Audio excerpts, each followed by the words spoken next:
Hi, everybody, and welcome to the latest edition of Champagne and JD. As you'll notice, we got ourselves a brand spanking new logo right up there, and I'm pretty happy with myself that I was able to pick up the right hand as opposed to the wrong one. Going like this would make everything look sort of ridiculous. JD, you did it at the right time as well, so that's pretty impressive that we were both able to do that right on the first take.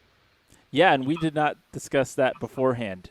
No, We rarely discuss things beforehand, and that's one of the great things about this podcast is you never know what's going to happen. I mean, it was like pulling teeth just to get your OAKLAWN ticket over to me so I could compare tickets and see how we could potentially attack this together. I mean, that was not something we did with the Australia stuff. And JD, I should tell you before we go any further, you understand they're running on dirt, they're going to turn left. These horses are bred for speed, not soundness. I just want to make sure we're clear.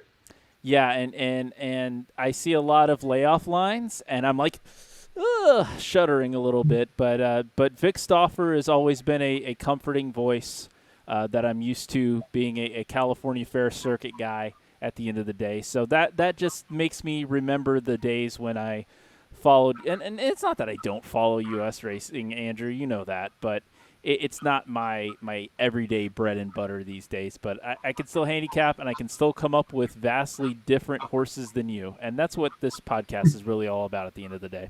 Yeah, and we'll get into that in just a moment. But first, we want to touch on something that happened earlier this week at Remington Park. Remington is, of course, running their quarter horse season. And earlier this week, one bettor who put together a ticket for a little more than $400 thought he hit the jackpot pick six. That jackpot would have been $35,000. However, he saw in his account that he didn't hit the jackpot pick six. Here's why, according to Remington. In one of the races, there was a dead heat. This guy had both horses on his ticket. As a result, according to Remington, there were two winning tickets. This guy had them both. No jackpot. JD, I got to tell you, that stinks to high heaven. Well, the part that stinks about it, Andrew, is most of the states that have put in these jackpot wagers have had the foresight to write out rules related to how and if this pays off in such a scenario. Oklahoma, unfortunately, not one of those states. Nope. So really what he got was two consolation payoffs, which, I mean, it was still good. It was like $8,500, but yeah, it's something that, you know, I think Remington Park needs to do right by the horse players. That has always been a horse player's track. So the fact that Remington Park of all places is having this, it's a bad sign for them long term. So what I really think should happen, and a lot of people on Twitter have been saying this week in horse racing Twitter land, is that they need to pay off the jackpot to him, but they need to keep the pool going. Just to sign a good faith, hey, we screwed up. We're going to write the rule. We're going to change it to where that situation doesn't pay off, but we didn't have a rule on file. You get your money. That seems fair, and it's certainly going to be interesting if this proceeds down the legal system path, which it certainly seems like it's going to. Maggie Moss has already gotten involved. Hopefully this sorts itself out sooner rather than later. Something about these jackpot wagers, man, when the beats are bad, they're very bad. I remember one of the very first ones was at Gulfstream Park. There was an instance where somebody got DQ'd out of a single winning ticket that would have paid $1.8 million. It was a really bad DQ if you go back and look at the replay of that. It was at some point between late 2013 and early 2015 because I was at HRTV at the time. Later in that Gulfstream meet, though, karma came back because HRTV had extensive programming lined up the night before a mandatory payout. The pool was going to be at least $20 million. And then the day before the mandatory payout, Dan Borislaw of Lingerie Football League fame comes in, scoops the pool after Ramsey Zimmerman rides the winner of the last race. And then a couple months later, Dan Borislaw is found dead. Yeah.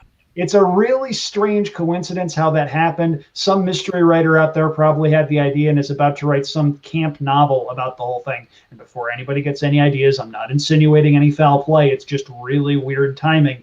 These jackpot bets produce a lot of weird things, for better or for worse. Speaking of jackpot wagers, of course, Gulfstream Park will have their mandatory payout on Sunday, and we'll attack that in just a little bit.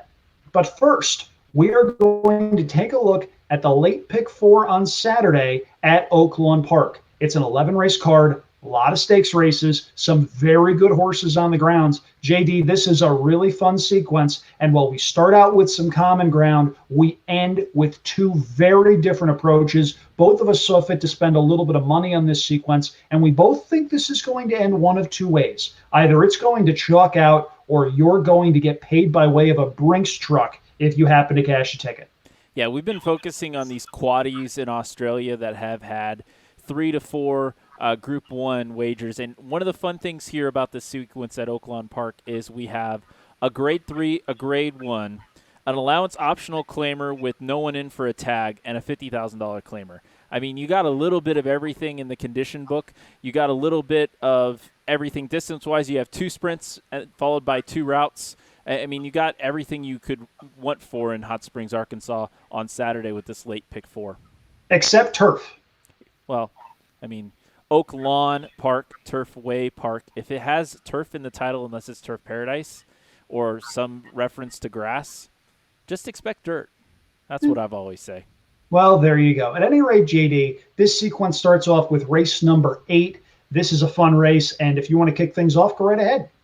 Yes, so the Count Fleet Sprint Handicap, 6 furlongs for 3-year-olds and up, is race 8, as Andrew mentioned. And one of the things we talked about in the pre-show that we did talk about was a lot of tracks have been allowing the jockeys to carry heavier weight lately because we've got some jockeys drawn down to 115 based on their inability to get in saunas and things of that nature. But OAKLAWN Park, as far as we know, not one of those tracks. So we'll be very interested to see if you're a fan of checking which jockeys are overweight and putting that into your handicapping. You should wait to punch your ticket until all of those changes are put into play. But very interesting sequence, and I really think that it's a wide open affair. And really, I'm going to be a little counter in that, you know, I'm focused on the Asmussen horses on the outside. Easy for you to say. Easy for me to say. My top choice is the 10, Share the Upside, Hillendale Homebred. Always been drawn to the inside in the career. And really, you have to stay with me on this one. So 14 career starts. Been drawn in the first 3 post positions 8 times, and the first half of the field several more times. So what has he done in the outer half of the field? Completely different horse. Look back, January 27, 2019. I realize we're going back 16 months for a handicapping angle, but stay with me here. Allowance Company drew post 10 of 12, very similar to drawing 10 and 11 here. Tracked the leaders, came on to win by over 5 lengths without being asked. Second in last year's Hot Springs Stakes to Whitmore, 5th behind Whitmore in this year's edition. Ridden like he needs the lead lately, but gets Florent Giroux for the first time. And I am butchering names left and right today, and hopefully that's not a sign for the rest of the podcast.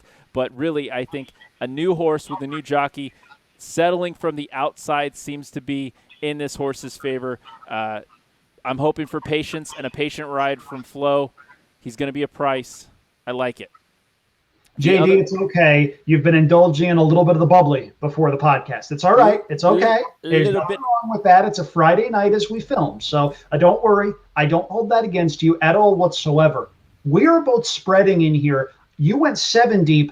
I went 4 deep. My top selection is your likely favorite, and that's one of the coolest horses in training, number 9, Whitmore. Whitmore is a 7-year-old gelding. You're not seeing that incorrectly. This is a horse that has danced a lot of dances over the course of his career and loves OAKLAWN Park. He's 8 for 13 in Hot Springs, comes in off of a win in the Hot Springs back in March, and to me looks like the one to beat. There's going to be a lot of speed signed on in this event.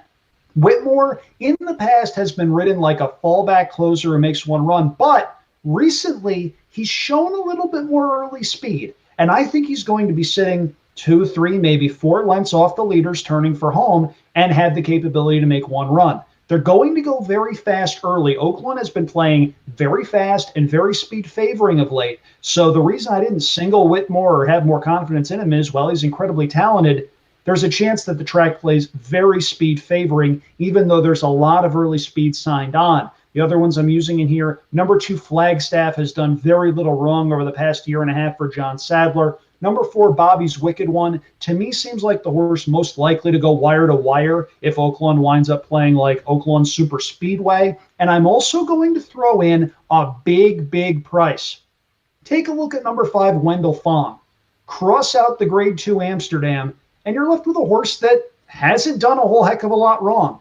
He was third behind Whitmore and Mr. Jägermeister in the Hot Springs. That was his first start since July. I think he takes a step forward, and if the race falls apart, he's another one that could be flying late at a big number. So if you're looking to throw in a bomb in this ticket, you could do a whole heck of a lot worse than number 5, Wendell Fong. So 2, 4, 5, and 9 for me in race number 8. I am throwing out number 7, Hidden Scroll. Hidden Scroll may very well make me look like an idiot, but to me, 6 furlongs just seems a little bit short for him. I feel like he's a horse that might need the lead, might need 7 furlongs or a mile. Just at his likely price, I can't endorse him.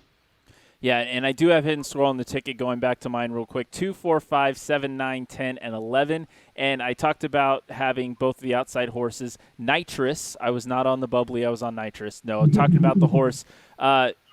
One guarantee I can make about this horse. I think this is the only horse in the field that I can guarantee will pass horses late in this affair.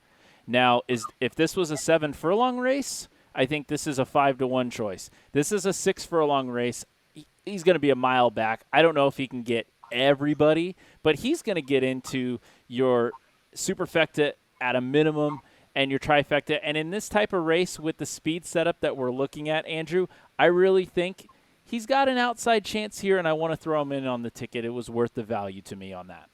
Sure, absolutely. And there are going to be opportunities to throw in prices. And as we transition to race number 9, I think we've got an opportunity to do that right here. This is a race for older fillies and mares. And while it is not a stakes race, it came up stakes race tough.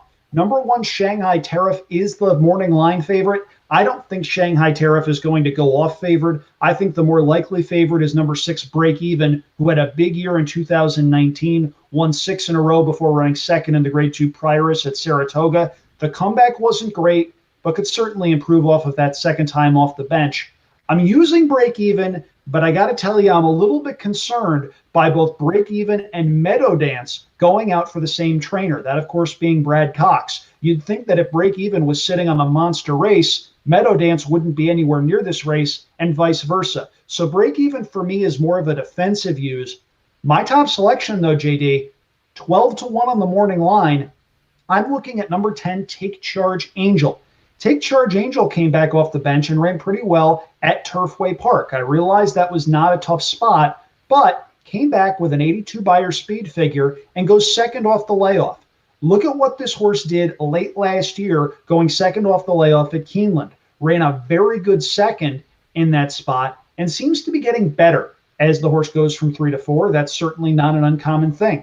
Tossed the 8 Bells, which was over a very sloppy track at Churchill Downs back in May. Tossed the Dogwood, where the horse went way too fast early and stopped. And you're left with a horse that, like some of the other ones we've mentioned, hasn't done a whole heck of a lot wrong. It's a great card.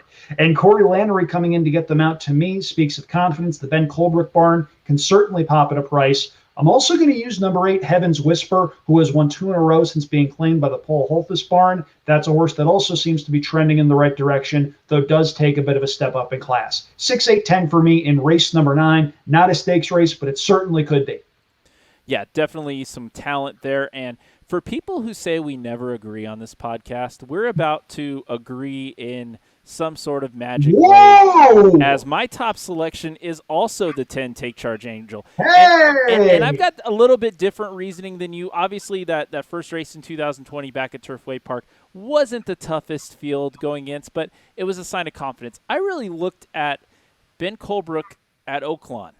That's a rarity. So I think really what we see here is a horse that was conditioned to run, had a great start to the 2020 campaign, and needed to find a race somewhere. And I think this is the perfect spot of trying to find a horse and a distance and a track condition that fits perfectly. Dirt form is good. It's not just a synthetic horse. ability to lead and pace the speed, stalk the speed. So really, I think a multifaceted horse in Take Charge Angel. And I want to talk quickly. You mentioned Shanghai Tariff is a complete play against for me. If you watch the last 3 races at OAKLAWN Park, it's basically been a treadmill with 200 meters left. This horse has had gigantic leads and has stopped as badly as losing by 8 lengths against similar company. I think Shanghai Tariff, on neither of our tickets, an absolute play against in the 9th at OAKLAWN Park. Wow, we agree. This is different. I don't hate it, but it's different. It's going to end very, very quickly. Yeah, so I'm enjoying it while it lasts. And it starts off with one of the better betting races that you're ever going to see. The Grade 1 Apple Blossom goes as race number 10. The winner's list of this race, it's a laundry list of some of the best distaffers in the American turf lexicon. And to give you an idea of how tough of a betting race this is going to be, all you have to do is take a look at number 1, Ollie's Candy. Ollie's Candy won a Grade 1 late last year, was 4th in the Breeders' Cup Distaff, and is 12-1 on the morning line for the Apple Blossom. This is a tremendous race. Kudos to the racing office at OAKLAWN Park for drawing a stellar field. This might be the best collection of older fillies and mares we see until the Breeders' Cup Distaff later this year. We see it completely differently, JD. You go first. Yeah, so I do see this, again, as a wide-open race, and you're seeing that I'm going 6 deep here. My top selection is actually the 12-horse. Go Google it yourself. 2 for 2 lifetime at OAKLAWN, coming off the neck victory in the Bayakoa. Won 3 of the last 4. Finished 1st or 2nd in 6 of her 7 tries at 1 mile and 1/16. Definitely a distance specialist here, and I'm going to take advantage of that, getting a bit of a price on the outside. Another just high-class horse that could go off at double-digit odds in this field, and that's how tough this field is. You either need to take a stand with one horse or you need to go deep. I want to talk a little bit about Ollie's Candy as well, Andrew, here, because we're seeing a horse shipped from outside of California for the first time in the career. Last seen in the Beholder at Santa Anita on March 14th. Lost by Cece, who's also in this field as a 14 horse by 7 lengths. Bill Morey back when started this weird transition to this being a turf horse. It didn't work out, but really John Sadler tried to continue it off the long layoff. It didn't really produce anything, but since she's been back on turf, been back off of turf, back onto a dirt surface, really strong score. You look at the Clement L. Hirsch at Del Mar, really starting that dirt transition a couple years back now at this point, but really it's been Ollie's Candy, just a super competitive California horse. But I have a thought that I just wanted to throw out as we're talking about this. I actually really hope that Ollie's Candy stays out there, because I think this is the ultimate horse for the Presque Isle Masters and those sort of synthetic races. Started the career at Golden Gate, Andrew, 2 for 2 on the synthetic surface. I think this is a synthetic pedigree, and I really think that the Presque Isle Masters is such a great race and needs a headlining horse, and I really hope that Ollie's Candy can continue the campaign and stay out there in September and really have fun in that race and give America something to root for in that race. It's always been a strong race. It just needs a headline horse every now and again, and I think Ollie's Candy could be that. So I took it off the rails. So we need to see your ticket and get us back on the rails here, Andrew. That's what I'm here for. They call me the conductor for a reason. They don't call me the conductor, but they should. That's a pretty good nickname. At any rate, we took completely different approaches here.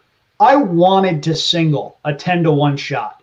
That's number 5, Point of Honor, and Point of Honor is my top selection. This is a horse that has fired every single time out. Was off for a while after running 2nd in the Grade 1 Alabama at Saratoga, came back at Tampa Bay Downs. That was the first time this filly had gone 1 turn as opposed to 2. Carried 124 pounds that day and was beaten 4 lengths. Now, the winner that day ran a really good race, and Point of Honor earned an 87 Beyer speed figure, so she didn't run a slouchy race that day, to be sure. But I think she'll be much fresher here. 2 turns is definitely what she wants. She gets Drayton Van Dyke for George Weaver. That is not a connection that I believe we've seen often, if at all. To me, Point of Honor seems like the one to beat. Having said that, as I mentioned earlier, OAKLAWN Park has been very kind to speed when the track is fast. So I had to use number 11, Serengeti Empress, as a defensive use. If Serengeti Empress gets left alone on the front end, it's game over. Will she? I don't know. If you look to the inside, number 10, Cookie Dough seems to have a lot of speed. The thing that would give me pause there, though, is that Safi Joseph has been on a bit of a cold streak over the past couple of weeks. We'll see if he can turn things around. He's a very streaky trainer. When he gets hot, he gets really hot. But Serengeti Empress, to me, seems like the one they'll have to run down.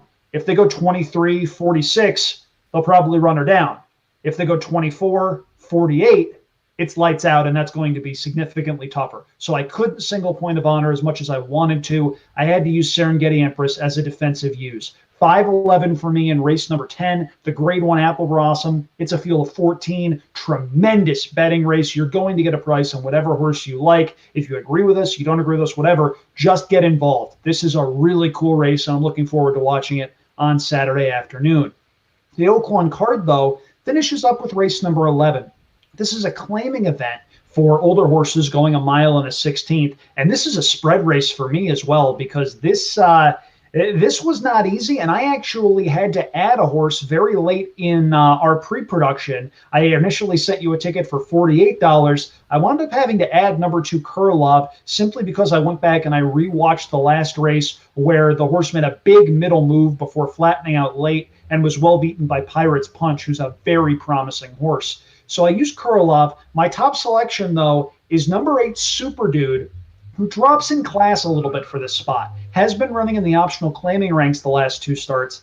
Last time out, not necessarily one of the horse's better efforts, but 2 back, the horse earned an 82 Beyer speed figure in winning at a mile here by a head.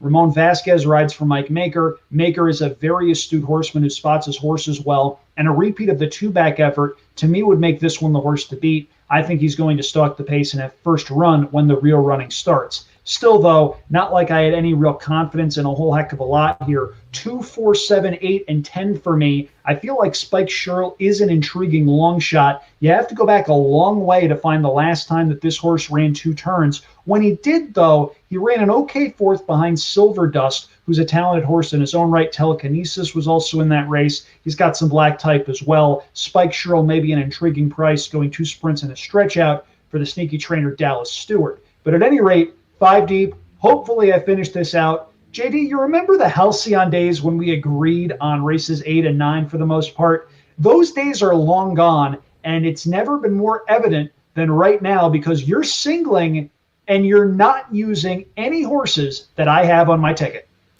Yes, and I am putting all of my faith in journeyman jockey Terry J. Thompson. Because I am singling. That's right. I am singling the 11 Arrival, 15-1 on the morning line. It's crazy with the Cheese Whiz time, but you guys are used to it on the podcast with me. Bear with me here. I was going to say, they got to be used to it with one of us. I feel like we each take turns passing the Cheese Whiz. So Tappet Gelding out of the Thunder Gulch mare a little bit early. Great pedigree. It shows $800,000 purchase, Keeneland, September yearling sale in 16. Been a useful type, but obviously been a big disappointment. The one thing that this horse has done well is compete in mile and 1/16 races at OAKLAWN. This horse is 3 for 5 at that distance on the track. So definitely a horse for course angle here with the 11 Arrival. In for the tag for the first time since winning a $20,000 claimer against actually a really tough field on January 24th at Oaklawn Park. Came off of a $40,000 starter allowance score on March 20th. A good mid-race move from Thompson and just blew everybody away. I hope that we're not too late in the campaign and this horse still has a little bit left, because in the career path, it's usually been 3 or 4 good races and just some absolute terrible races after. So hopefully there's enough left in the tank. But given that I'm taking the approach that this could pay a lot of money, I am singling where I have my strongest opinion, which is what I always recommend doing, and I know Andrew does as well. We want to single where we have our strongest opinion. It just so happens my strongest opinion happens to be in the claiming race at $50,000 on a 15-1 morning line. Nothing wrong with that. I mean, it's certainly a separator single, and if you hit you're going to get paid. This is a sequence where you can't really feel too confident playing a cheap ticket, but if you play this kind of a ticket in the $40 to $60 range and you get one big bomb home, sometimes that's all it takes for a really nice score. Now, you take a look at our tickets. Those are both on the screen. You can play them at any ADW of choice that offers OAKLAWN Park. Significantly different approaches, especially to end the sequence. We both can't hit unless there's a heater. Thank goodness this is not a jackpot pool. See, everything comes full circle on this show. It's a storytelling thing. We're telling stories here, much like WWE. At any rate, 4 by 3 by 2 by 5 for me. JD going 7 by 3 by 6 by 1. $60 for me, $63 for JD. Take parts of our tickets that you like, take in parts that you like, and create a ticket that'll hopefully get you home. At any rate, though, get involved. Saturday's card at OAKLAWN, a really good one. And we've said this a couple of times. We don't know if this is the best card we're going to see for a while, given the rapidly changing nature of society right now. So get involved, have some fun. It's a Saturday. And really, to be honest, what the hell else are you going to do? Yeah, it's not like there's other sports going on, and really, it's a great card in Hot Springs, Arkansas, and it's a card that I can play, so I'm glad we led with that. Now we're going to go to a card that I can't play, being in Arizona right now, and that's going to be the Sunday card at Gulfstream Park. Andrew has a full constructed ticket for you. I didn't want to, I love this podcast, and I love doing research for you guys, but there's only a certain amount that I will do for something that will absolutely do me no good from a personal wagering standpoint, and that's where Gulfstream Park is at right now. Yeah, bark. But I do have a key to the sequence. Oh, a key. Okay. That partially salvages you, and I'd be interested to see what this is, to see if maybe it's a horse that I like a little bit. So, race 9, claiming event. All right. You've got a 6-1 morning line horse. And I'm liking this. Well, it's a morning line at Gulfstream, Andrew. Let's bear down a little bit. Well, I was going to get to that, but I'll let you finish. I'm really happy for you, and I'm going to let you finish. So go ahead. So we've got a lone speed in the 7 in Blakey. And really, you look at the last race on March 26th, 4.5 length score, was never in doubt, was on the rail, and obviously Wasias just took the horse to the lead. Now, a little bit of difference here coming from the 7 hole. We'll have to navigate through some horses to get to the rail. Don't see any other speed stopping him. I mean, this is going to be a blowout affair against the rest of the field. I expect another 3 to 4 length score. I think this is an easy single, and we say 6-1 morning line. I mean, it's not going to be anywhere near that, Andrew. This is a 8-5, 2-1 shot, but it's going to help you get on to the next leg of the pick 6, and that's what it's all about in the Rainbow 6 at Gulfstream Park. Sometimes you have to take the chalk, and then you can go deep and put together a big ticket like I know you have here for this what should be a good pool on Sunday. I'm really proud of myself for the ability that I've shown to stay composed, because I don't know if you can tell or not. I don't like your key to the pick 6. I love your key to the pick 6. And I feel as though my poker face is just immaculate. It's the best it's been in a really, really, really long time. Kidding aside, I do have a ticket for the Rainbow 6 at Gulfstream Park. It's got 2 singles, and JD, your key, it's one of them. It's a very fun sequence to handicap. I've come up with a $108 ticket, and I'm going to go race by race here. We'll start things off in race number 6. Post time is listed at 3:23 Eastern time, 12:23 on the West Coast. I'm just saying I'll take the over. We're probably looking at about 12:45 Pacific time, 3:45 on the East Coast. But whenever this race goes off, it features one of my favorite horses in training. That's number 3, Barika, and she is likely going to be your favorite off of a win in a nifty little starter race on President's Day. She's 12 of 42 lifetime, and when she gets a pace to run at, she is very difficult to hold off late. I'm using her here. I'm just not quite sure how much pace she's going to have to run into, so I'm using a couple of others as well. Number 5, Scatnap, seems to run the same race every time out. Number 10, Looking Like a Queen, has won 3 of the last 5 and goes first off the claim for Ronald Spatz. And I'm also going to throw in number 7, Codrington. I think you draw a line through the last race where she was wide the whole way around, gets Joe Bravo in this spot, and anything close to the races 2, 3, and 4 back against better horses. would put her right there. She's 10-1 morning line. I don't think you're going to get 10-1. I feel like 5 or 6-1 is a little bit more likely for this 5-year-old mare. But 3, 5, 7, and 10 for me in race number 6. Race number 7 is an $8,000 claimer. And JD, if you like anything in this race, you're a far more astute handicapper and can find more things than I can. I went through this race and I looked and I said, nope, can't trust that one. Can't trust that one. Can't trust that one. All the way through the 9-horse field. So I am hitting the all button. I'm buying this race. I can't trust anything in this field. These horses all look exactly the same, and I'm just hoping we get a price home. And JD, as you mentioned, singling once or twice in a Rainbow Six sequence allows you to spread elsewhere. That's exactly what I'm doing. The only comment I have on this race is there is a Venezuelan bred that actually ran in Venezuela that's in this race. Yeah.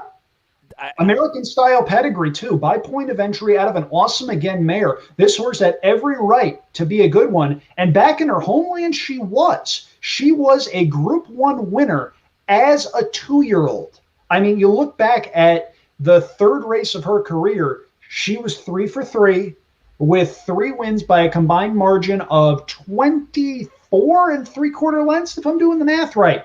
Now you can buy her for $7,000 at Gulfstream Park. I got to tell you, given the pedigree, given the state of the breeding industry right now with a lot of stud farms offering heavily discounted or in some cases free breedings, this is an attractive price tag. And certainly it's because since she came stateside, it just hasn't been a pretty picture. But this is a horse that could potentially be an appealing broodmare down the line. And I may very well throw her into pedigree query at some point just to sort of see what she's capable of producing once her days as a racing mare have come and gone.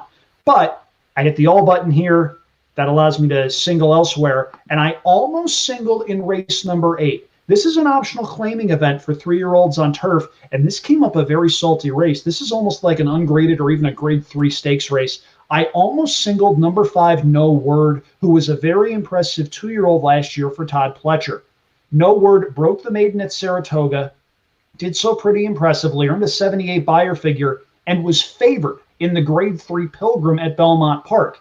Didn't run badly that day, but didn't get much pace to run at. Finished 5th, beaten 2 1/4 lengths by Structor. Structor, of course, went on to win the Breeders' Cup Juvenile Turf, got my vote for champion 2-year-old male. No Word has been working very consistently at Palm Beach Downs. To me, looks like the horse to beat. But the more I looked at a couple other horses in here, the more I realized I couldn't single No Word, even though I was a little bit tempted to do so. Number 2, Let Me Know, is bred up and down for turf by Twirling Candy out of a Mizzen Mast mare, a 360 Turf Tomlinson rating. You're not going to see many Turf Tomlinsons higher than that. I have to use Let Me Know in his turf debut. And I also need to use a horse that's 15-1 on the morning line, but will almost certainly be nowhere near that price come post time. That's number 9, Please Call Me Back. The last start was the horse's first start since November, drawing a line through that race. This was a horse that ran 5th in the Grade 1 Summer at Woodbine last year. Horse's 3rd start was 2nd in the Soaring Free before that, was 2nd in the Cup and Saucer, which has a really big purse.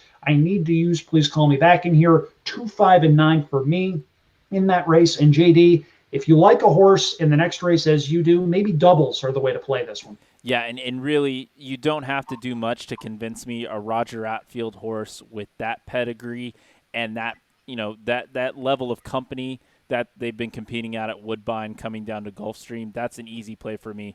We haven't gotten into it because obviously Woodbine has not ran while we've been talking about been doing our podcast, but that is the other big circuit that I follow is the Canadian circuit, the Canadian Triple Crown, and those sort of races at Woodbine. Woodbine's my favorite North American track, so looking forward to that. But yeah, we do have some synergy here in race 4, as you mentioned. My key to the pick 6, I should say leg 4, race number 9. Trying to confuse everybody, Andrew, but give some reasons that you like Blakey. I would, except you already did. Okay, fair enough. On a serious note, though, we see this race in exactly the same way. If you have Daily Racing Form past performances handy, they have Time Form US pace figures. Blakey's early pace figure is 102. That isn't just the highest in this field. It's the highest in this field by 20 points. That's a staggering number. And this is a horse that's shown he can finish pretty well if you give him an easy trip up front early. That last effort with Luis Saez up was very good.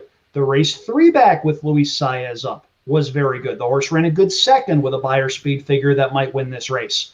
I think Blakey will have things all his own way on the front end. He's going to be the one they have to catch. And in a sequence like this where you need to single, I think he's a very attractive single. I'm not necessarily sure he's going to be 8-5 or 2-1. I don't know if he's going to be that low, but 3-1 seems about right. I wouldn't be shocked if he went off the favorite. I think that might fall to yes, I see the horse on the outside that's taken money in the last 2 starts and probably drops down a little bit in class. But still, I think Blakey, definitely the horse to beat in here. I think he goes to the front and plays Catch Me If You Can.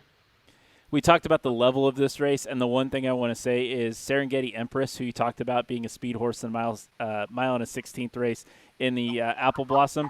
5 starts back, 162 opening time form U.S. pace figure. So we are talking slightly different classes of horse here. Yeah. Just a little bit.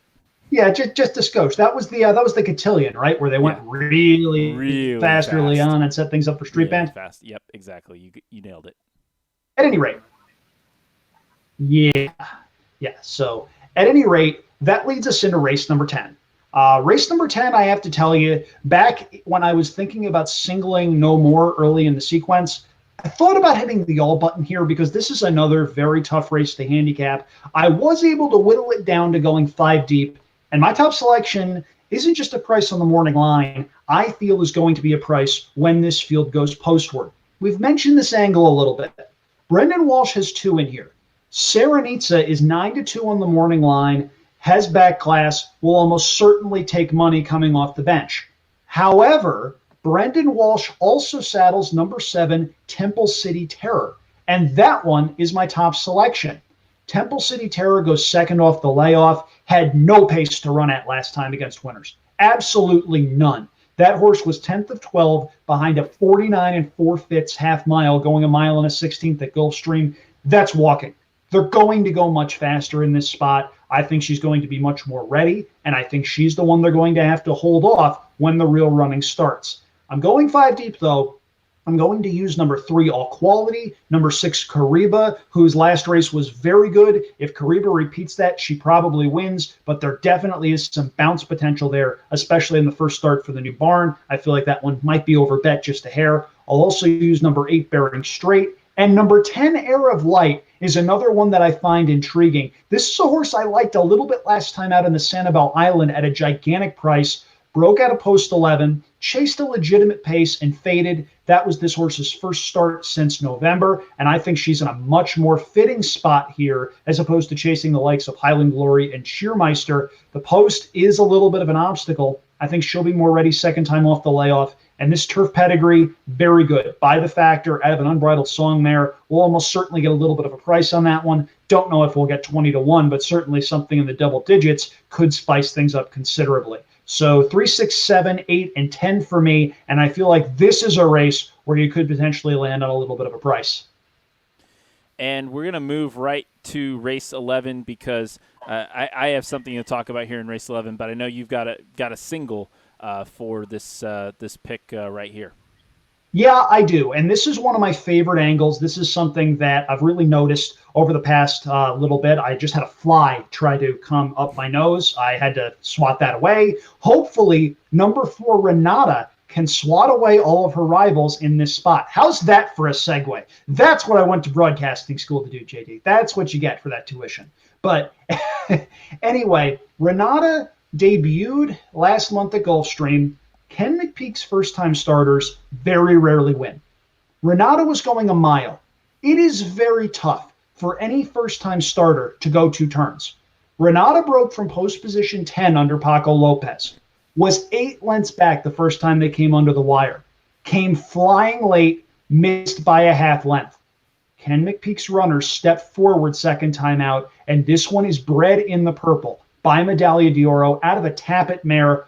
Big work on April 11th at Gulfstream, going 48-3 for a half mile. Big work on March 21st before that. So this one has certainly shown some talent in the mornings. Dylan Davis comes aboard this one. There is some speed signed on in here, and I think Renata is going to be the one that is going to come late, pick up the pieces, and hopefully get this ticket home.